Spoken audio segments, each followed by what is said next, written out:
Hello everyone, कैसे आप सब लोग। आई होप आप सब बढ़िया ही होंगे, आपकी पढ़ाई बढ़िया चल रही होगी।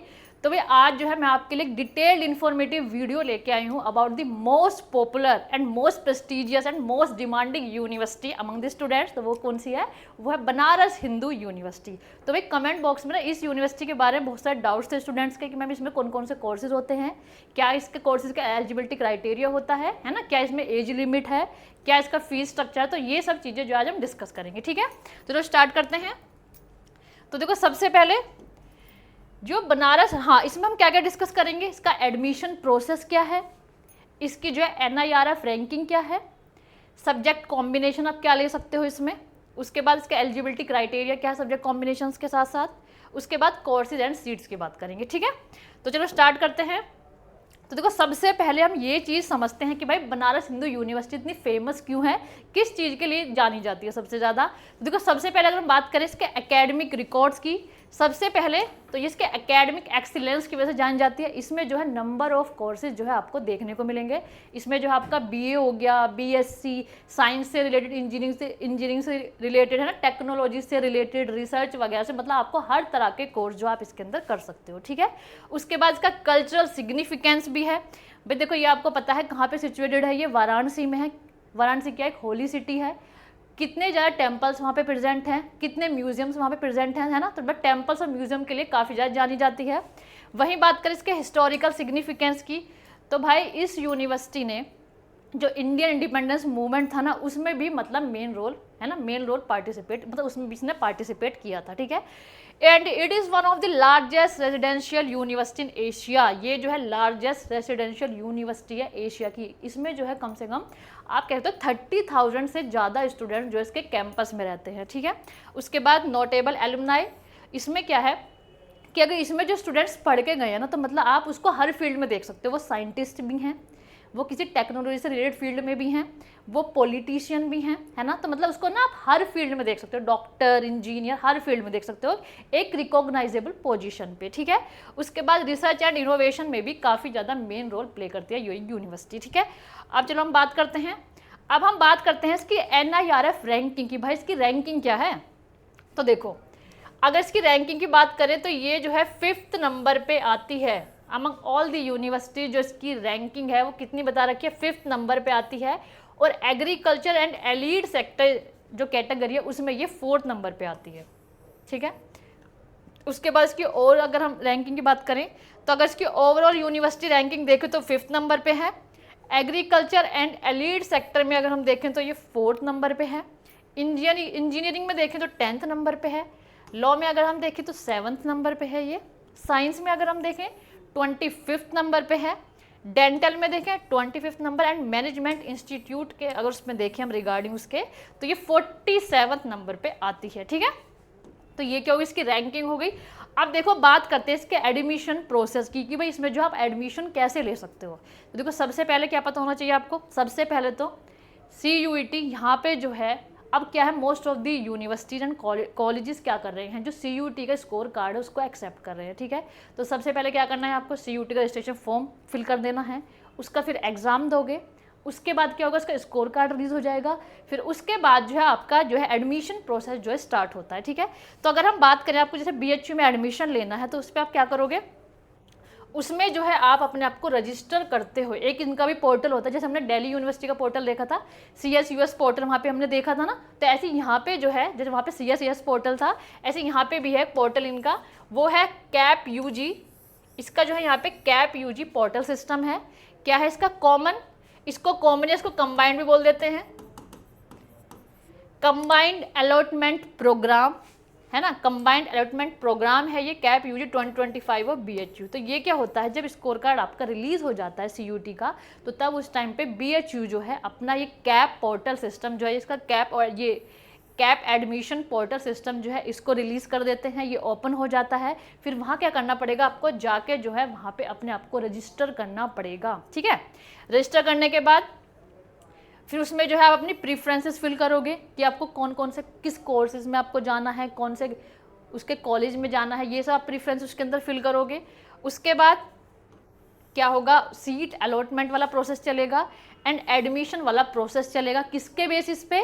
ये जो है जो आपका CUET स्कोर कार्ड आएगा उसके बेसिस पे जो है ये आपका सीट अलॉटमेंट होगी और आपका एडमिशन अलॉटमेंट होगा, है ना। उसके बाद फ़ी पेमेंट करोगे एंड डॉक्यूमेंट वेरिफिकेशन करोगे। फ़ी पेमेंट कौन सी वाली फ़ी पेमेंट करनी है? ये जो आपका रजिस्ट्रेशन वाली, जो इस पोर्टल पे जो आपको रजिस्ट्रेशन फ़ी लगेगी वो आपको पे करनी होगी, है ना।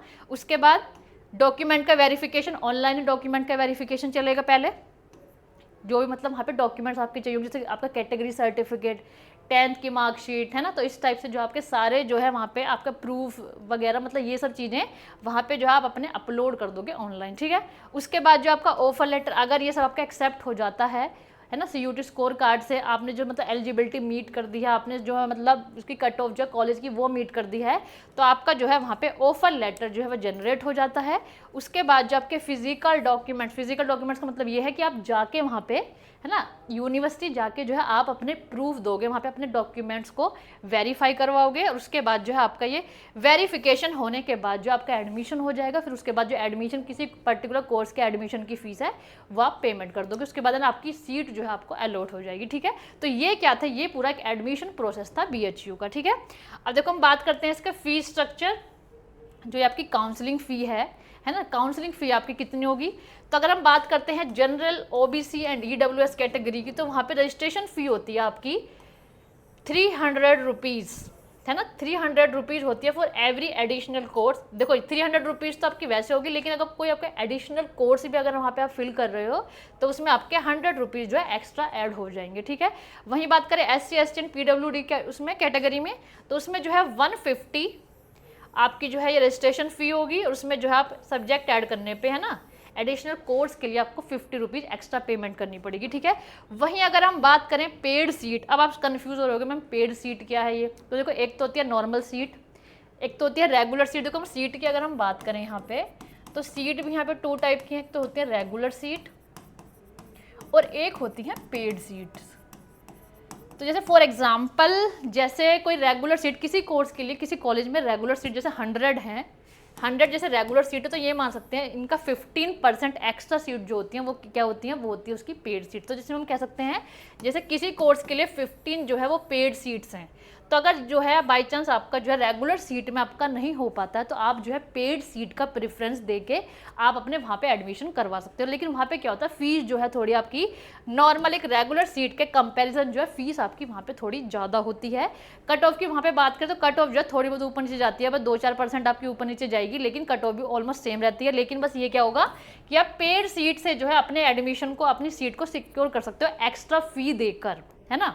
तो ये यहाँ पे ये 2 डिफरेंस हो जाएंगे यहाँ पे अलग आपके, कि सीट जो है ये रेगुलर सीट क्या है और ये जो है भाई पेड सीट क्या है। तो पेड सीट का बता रखा है सभी कैटेगरीज का कितने, 700 रुपीज़ आपको जो है 700 रुपीज़ यहाँ पे करने हैं, ठीक है। उसके बाद बात करते हैं इसके कैंपस, कॉलेज कैंपस की, कि कॉलेज कैंपस मतलब क्या क्या है यहाँ पे कॉलेजेस वगैरह। तो देखो अगर हम इसके देखें, यहाँ पे जो है faculty in the main campus, जो बनारस हिंदू यूनिवर्सिटी का जो मेन कैंपस वाला जो वो है, तो उसमें क्या है मतलब उसमें जो है आप मेल एंड फीमेल दोनों तरह के स्टूडेंट्स जो उसमें पढ़ सकते हैं, मेल एंड फीमेल। और इसकी शॉर्ट फॉर्म क्या है? इसकी शॉर्ट फॉर्म होती है FMC। तो अगर कहीं पे भी इन्फॉर्मेशन बुलेटिन पे आपको FMC लिखा हुआ दिखे तो आपको कंफ्यूज नहीं होना, आपको समझ जाना है कि FMC किसकी बात हो रही है। ये बात हो रही है faculty in the main campus, जो बनारस हिंदू यूनिवर्सिटी का मेन कैंपस है उसकी बात हो रही है, ठीक है। वहीं बात करें अगर हम महिला महाविद्यालय इन दी मेन कैंपस, तो देखो महिला महाविद्यालय से समझ में ही आ गया होगा, गर्ल्स के लिए होगा ये, तो ये सिर्फ फीमेल्स के लिए है। शॉर्ट फॉर्म क्या है इसकी? MMV, ठीक है। उसके बाद राजीव गांधी साउथ कैंपस भी है इसका मिर्ज़ापुर में, ये मेल एंड फीमेल दोनों के लिए है, और इसका एक्रोनियम क्या है? RGSC, ठीक है। उसके बाद और कौन से कॉलेजेस इसके अंदर, तो देखो इसमें है आर्य महिला पोस्ट ग्रेजुएट कॉलेज, ये भी सिर्फ फीमेल्स के लिए है। DAV पोस्ट ग्रेजुएट कॉलेज, ये मेल एंड फीमेल दोनों के लिए है। वसंत कन्या महाविद्यालय, ये क्या है? ये फीमेल के लिए है, कन्या आ गया तो भाई फीमेल है। वसंत कॉलेज फॉर वुमेन, ये है सिर्फ फीमेल्स के लिए, तो ठीक है। तो ये जो है कुछ इसके कॉलेजेस की लिस्ट है ना। तो उसके बाद जो है अब देखो इसमें हम जो है कोर्सेज देखते हैं कि इसमें जो है कौन कौन से कोर्सेज जो है ये ऑफर कराती है, ठीक है। तो कौन से कोर्स करा रही है?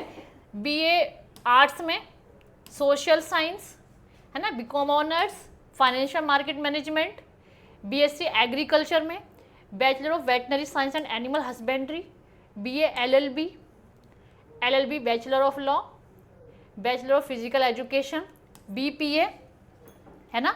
बैचलर इन परफॉर्मिंग आर्ट्स किस किस में आ रहा है, सितार, आपका फ्लूट, वायलिन, तबला, इन सब में आ रहा है आपका। उसके बाद bachelor of fine arts BFA, BSc honours किस में, मैथ्स ग्रुप में, BSc ऑनर्स बायो ग्रुप में। उसके बाद जो है ये आपके वोकेशनल कोर्सेज आ गए इधर। उसके बाद फूड प्रोसेसिंग मैनेजमेंट में भी है, आप इसमें बैचलर्स कर सकते हो। B.Ed का बता रखा है हिंदी, इंग्लिश, संस्कृत जो लैंग्वेज आपको लेनी है इधर। उसके बाद B.Ed साइंस में बता रखा है बॉटनी, जूलॉजी, केमिस्ट्री, ये सब जो इनमें से कोई भी सब्जेक्ट होना चाहिए। B.Ed बता रखा है इधर मैथमेटिक्स में, मैथ्स, स्टैटिस्ट, कंप्यूटर साइंस, ये सब है इसमें। B.Ed जो है हिस्ट्री वगैरह, तो ये सब सब्जेक्ट जो है आपको दिए हुए हैं कि ये सब जो है कोर्सेज जो है इसके अंदर होते हैं, ठीक है। उसके बाद अब देखो इसका जो है अगर हम फीस स्ट्रक्चर देखें कि मतलब एक बेसिक फीस स्ट्रक्चर इसका कितना हो सकता है, तो देखो बेसिक फीस स्ट्रक्चर अगर हम BA ऑनर्स आर्ट्स की बात करें, तो अगर हम इसके जो मेन कैंपस है उसकी बात करें, एक बेसिक अगर मेन कैंपस की बात करते हैं तो वहाँ पे जब का रेगुलर फ़ी वो 2300 होगी। वहीं अगर हम बात करते हैं पेड सीट की फ़ी की तो वो 12,000 हो सकती है। तो भाई अगर आपको कोई कोई बच्चे बिल्कुल ठान लेते हैं कि भाई मुझे तो BHU से ही BA करनी है, तो उस केस में क्या होगा, उस केस में भाई एक्स्ट्रा पेमेंट करके जो है आपका सिलेक्शन हो सकता है। और एक्स्ट्रा नहीं, बहुत ही ज़्यादा एक्स्ट्रा पेमेंट करनी पड़ेगी, ठीक है। उसके बाद BA ऑनर्स सोशल साइंस की बात करें तो इसमें जो है आपका 2300 है रेगुलर फ़ी और 12,000 है आपकी पेड सीट की फ़ी, है ना। ऐसे मैथ्स का बता रखा है, मैथ्स का है 4,000 आपकी रेगुलर फ़ी है और इसमें जो है 44,000 आपकी पेड सीट फ़ी है। उसके बाद बायो का भी 4,000 है और 44,000 आपकी पेड सीट फ़ी। एग्रीकल्चर की बात करें, वही अगर हम मेन कैंपस की बात करते हैं तो 10,000 जो है इसकी यहाँ पे रेगुलर फ़ी हो सकती है और वही बात करें पेड सीट की तो 20,000 हो सकती है। BCom ऑनर्स की बात करें तो FMC की 2300 है और 15,000 जो है इसकी पेड सीट की फ़ी हो सकती है। वहीं BA LLB की बात करें तो BA LLB जो है इसका 72,300 रुपीज़ जो है इस कोर्स में आपके जाएंगे, ठीक है। उसके बाद तो इसमें ना हम कुछ कोर्सेज की एलिजिबिलिटी चेक कर लेते हैं कि कुछ किस कोर्स में क्या क्या एलिजिबिलिटी होगी। तो देखो यहाँ पे क्या है, जैसे बैचलर ऑफ आर्ट्स करना है आपको, है ना। बैचलर ऑफ आर्ट्स में जो है जैसे आपको किस में करना है, हिस्ट्री में, political science, sociology, psychology, geography, Arabic, इसमें मतलब किसी में भी जैसे आपको बैचलर ऑफ आर्ट्स करना है तो उसके लिए जो आपको डोमेन सब्जेक्ट क्या होना चाहिए, लैंग्वेज टेस्ट होना चाहिए, इंग्लिश या हिंदी में से कुछ होना चाहिए और सिर्फ जनरल एप्टीट्यूड टेस्ट दे दोगे तो उससे जो आपका काम बन जाएगा, ठीक है। उसके बाद वही एलिजिबिलिटी बता रखी है कि आप जो है 12th पास होने चाहिए और उसके बाद जो है एज लिमिट बता रखा है कि इसकी जो है 1 जुलाई 2025 से जो है आपकी उस टाइम तक आपकी 22 ईयर्स से जो है ज़्यादा एज नहीं होनी चाहिए। वही बात करते हैं इसकी BA ऑनर्स LLB की, उसमें भी वही लैंग्वेज टेस्ट दे दोगे, जनरल एप्टीट्यूड टेस्ट दे दोगे, सही आपका काम बन जाएगा, ठीक है। उसके बाद किसने बता रखा है इसके एग्रीकल्चर की बात करते हैं। देखो अगर आपको बैचलर ऑफ साइंस एग्रीकल्चर में करना है तो उसमें क्या बता रखा है कि आपके पास क्या क्या मेन सब्जेक्ट होने चाहिए, डोमेन सब्जेक्ट कौन कौन से होने चाहिए।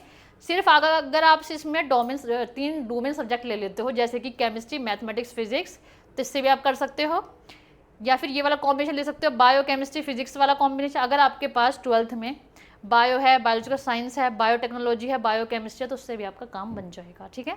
उसके बाद बता रखा है यहाँ पे जैसे बैचलर ऑफ साइंस करनी है किसी में भी, botany, chemistry, zoology, home science, earth science में करना है तो उसका जो आप सब्जेक्ट कॉम्बिनेशन ये ले सकते हो, बायो केमिस्ट्री फिजिक्स, ठीक है। उसके बाद एलिजिबिलिटी क्राइटेरिया वही बता रखा है कि इसमें जो है आपका वही 10+2 12th पास आउट, मतलब 12th वही होना चाहिए आपका, 50% होने चाहिए आपके जो है 12th में 50% होने चाहिए, ठीक है। वहीं वो भी कैटेगरी पे अलग अलग भी है, जैसे कि अगर हम बात करें जनरल कैटेगरी तो उसमें बता रखा है 50% होने चाहिए। OBC वालों के लिए 45% तक काम चल जाता है किसी किसी कोर्स में और SC/ST के लिए 33% तक काम चल जाता है, ठीक है।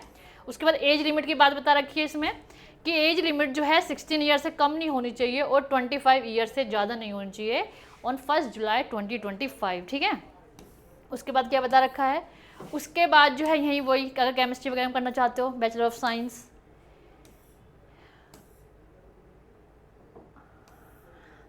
ऐसे जो है बैचलर ऑफ फाइन आर्ट्स का इधर दे रखा, तो इस टाइप से मतलब आपको पूरी जो है ये एलिजिबिलिटी क्राइटेरिया जो है इसका आपको बता रखा है,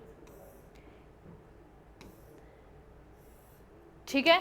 और जैसे हम किसी का देख सकते हैं, और मैंने मेन आपको सब बता दिया। जैसे फूड टेक्नोलॉजी का बता रखा है, केमिस्ट्री, मैथ्स, फिजिक्स, ये 2 में सब्जेक्ट हैं, तो इससे भी आपका काम बन जाएगा।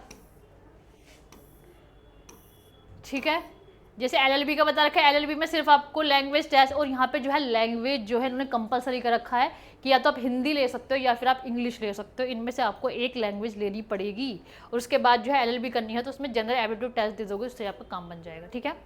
और इनको प्रॉपर आपको क्वालिफाई करना है। ऐसा नहीं है कि मतलब लैंग्वेज है तो लैंग्वेज में सिर्फ आपको 50% मार्क्स आ गए तो उससे काम बन जाएगा, नहीं। आपको ये एग्ज़ाम जो है प्रॉपर क्वालिफाई करना है।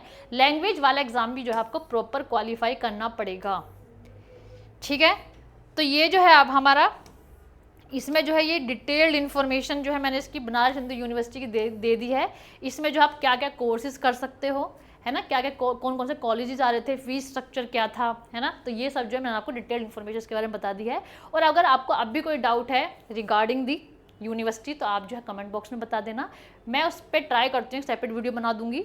ठीक है। तो मिलते हैं नेक्स्ट वीडियो में, तब तक के लिए टेक केयर, बाय बाय।